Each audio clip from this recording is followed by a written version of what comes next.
जय हिंद, वंदे मातरम। दोस्तों, ये आप देख रहे हैं, ये पलास का वृक्ष है। इसे ढाक भी कहते हैं। इस पलास के वृक्ष से एक क्षार बनाया जाता है। क्षार यानी एल्कलाइन। ये एल्कलाइन हम सब जानते हैं, हमारे शरीर के एसिडिटी को कम करने के लिए, हमारे ब्लड की एसिडिटी को कम करने के लिए, हमारे रक्त, रस, मांस, मज्जा आदि के भीतर जो अम्लीयता बढ़ जाती है, उस अम्लीयता को कम करने के लिए क्षार का प्रयोग किया जाता है। अब ये जो क्षार है, ये क्षार केवल इसी बीमारियों में प्रयोग नहीं होता, बल्कि हृदय रोगों में, लिवर के रोगों में, किसी को फैटी लीवर हो गया हो, किसी के लिवर में सूजन होने से उसका भोजन न पच रहा हो, भूख न लग रहा हो, भोजन के प्रति इच्छा न हो रही हो, और साथ ही साथ किसी को पीलिया हो, साथ ही साथ किसी के शरीर में रक्त और पित्त की समस्या बढ़ी हुई हो, वात दोष बढ़े हुए हो, हृदय के साथ श्वास की बीमारी हो, पुरानी बीमारी हो गई हो, तो इससे एक क्षार तैयार किया जाता है जिसे यवा क्षार कहते हैं। उस क्षार का प्रयोग बहुत तुरंत और तेजी के साथ रिजल्ट देने वाला होता है, लेकिन इसे बहुत मात्रा के अनुसार प्रयोग करना चाहिए। आइए जानते हैं इसका जिक्र भागवत जी ने अपने शास्त्र अष्टांग हृदयम अन्न रक्षा स्वरूप के औषध वर्ग में बताया है कि 5 प्रकार के जो लवण यानी नमक होते हैं, सेंधा नमक, काला नमक और सौवरचल नमक, विड नमक, इनके बाद एक क्षार होता है जिसका गुण होता है हमारे शरीर में पेट से संबंधित और पूरे शरीर को सेट करने की काम करने का, और उसके अंदर वो गुण भी होता है। इसको बनाने का तरीका होता है, इस पलास के पत्ते, चूंकि मैं आज आया हुआ था, कहीं निकला हुआ था, तो मैं देख लिया, तो मैंने कहा आपको बता दूं। ये पलास के पत्ते लेने हैं और इनको जला लेना है। जलाने के बाद इनसे राख बनेगी, और उस राख को इसके जगह पे मदार के पत्ते का भी उपयोग किया जा सकता है क्षार बनाने के लिए।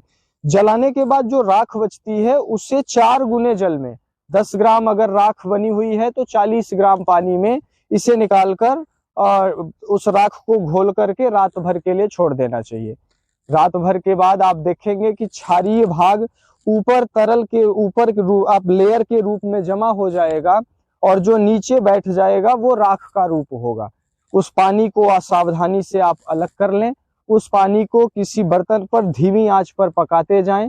पानी बिल्कुल पूरी तरह से जल के खत्म हो जाएगा, और साइड साइड में बर्तन के सफेद सफेद नुमा वो क्षार बच जाएगा, जिसे आप किसी चम्मच से, किसी आदि यंत्र से खुरेच करके निकाल सकते हैं और उसे किसी शीशी बर्तन में भर के रख सकते हैं।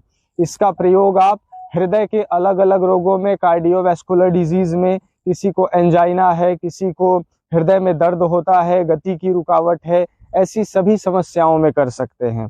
किसी को पेट की समस्या है, ऐसे सभी बीमारियों में कर सकते हैं पेट से जुड़ी हुई। अगर किसी को पीलिया हो गया है, पूरा शरीर पीला हो गया है, पेशाब पीला आ रहा है, आंख पीला हो गया है, नाखून पीले हो गए हैं, उस रोग को पांडु रोग कहते हैं। इस पांडु रोग में भी बहुत तुरंत और शीघ्रता से लाभ करने वाला ये क्षार और इस पलास के वृक्ष की गुणवत्ता अद्भुत है। इसका प्रयोग बहुत प्रकार के रसायन को बनाने में भी किया जाता है, और इसकी लकड़ी का प्रयोग एक ऐसा यंत्र बनाने में किया जाता है जिस यंत्र का प्रयोग आयुर्वेद शास्त्र में 5000 साल तक आयु बढ़ाने के लिए किया जाता रहा है, जिसमें एक नौका का रूप दे करके करीब 30 से 35 प्रकार की जड़ी बूटियां उस नौका में लिपाई कर दी जाती हैं, और उसमें व्यक्ति को लिटा दिया जाता है।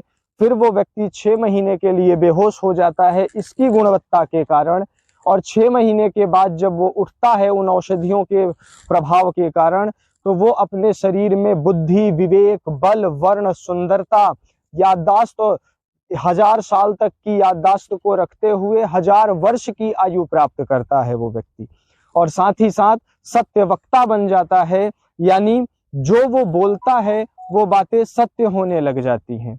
तो इस पलास के साथ साथ हमारे प्रकृति में पाए जाने वाले समस्त प्रकार के द्रव्यों की महिमा अपरंपार है। आज से 3000 साल पहले एक महर्षि हुए जिनका नाम महर्षि चरक है। उन्होंने कहा कि यदि मनुष्य सही रूप में मात्रा के अनुसार उपयोग करे तो इस संसार में पाई जाने वाली सभी पदार्थ, सभी वस्तु जो प्रकृति से प्राप्त होती है, वो एक प्रकार की औषधि है। लेकिन आज जो हम दवा के रूप में सेवन कर रहे हैं, मेडिसिन के रूप में सेवन कर रहे हैं, that's not a life saviour, it's a drug, जो कि केमिकल के सिंथेसाइजेशन के प्रोसेस के द्वारा मनुष्यों द्वारा बनाया जाता है, जो हमारे शरीर में जाकर बीमारियों को जन्म देता है। यही कारण है कि आज इतनी विकास की आंधी में इतने बड़े बड़े हॉस्पिटल, इतने बड़े बड़े जांच सेंटर, इतने बड़े बड़े संस्थाएं, इतनी बड़ी बड़ी दवा बनाने वाली कंपनियां आ गई, लेकिन तब भी हमारा दुर्भाग्य है कि इस 135 करोड़ की आबादी और इसके साथ साथ दुनिया के 200 देशों की आबादी में करीब करीब 70 से 75% लोग आज बीमार हैं। ऐसे में हम सबको प्रकृति की तरफ लौटना चाहिए, आयुर्वेद की तरफ लौटना चाहिए और कोशिश करनी चाहिए कि हम अपने जीवन का चिकित्सक स्वयं ही बन जाएं। फिर मिलूंगा एक नई जानकारी, एक नए विषय के साथ। तब तक के लिए जय हिंद।